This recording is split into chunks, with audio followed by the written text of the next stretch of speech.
batang nangarap sa simpleng tahanan siya'y lumaki. Walang yaman na may pagmamalaki, ngunit pag-asa'y sagana sa kanyang tabi. Sa bawat umagang kanyang pagbangon, kasama ang mga magulang na nagsakripisyo, tahimik nilang pasan ng kahirapan upang makita lamang siyang magtagumpay. Kahit kapos ang buhay noon, hindi nila pinabayaan ang pangarap. Pagmamahal ang kanilang puhunan na naging lakas ng isang kabataan.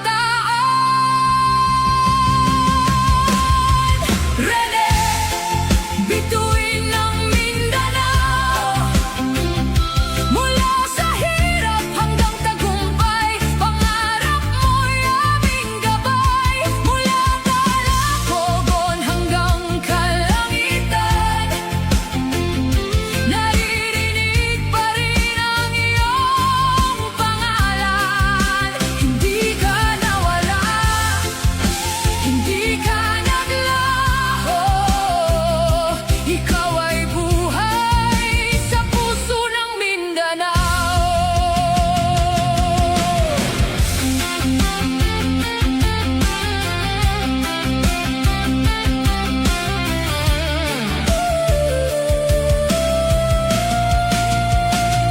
At nang dumating ang tagumpay, buong Mindanao ay kanyang pinasaya.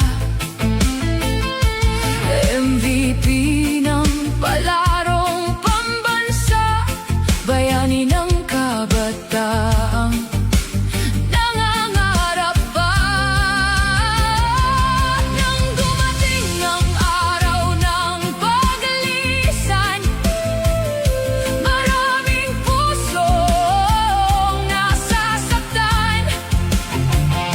Bakit ang isang batang puno ng pangarap ay agad kinuha sa murang edad? Ngunit sa bawat luhang pumapatak, may alaalang hindi mabubura. Isang anak na naging dangal ng kanyang ama, ng kanyang ina, at ang buong Mindanao.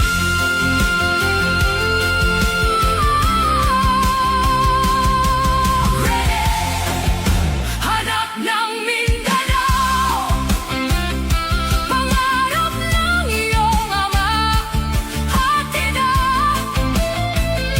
Maaaring nawala ka sa aming paningin, ngunit kailanman hindi sa aming damdamin.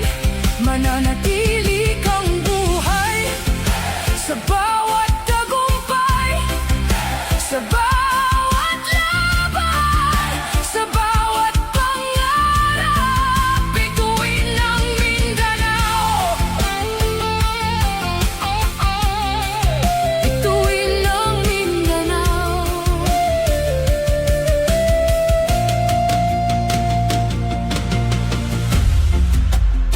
At sa bawat pagsikat ng araw sa Mindanao, may isang pangalang hindi malilimutan.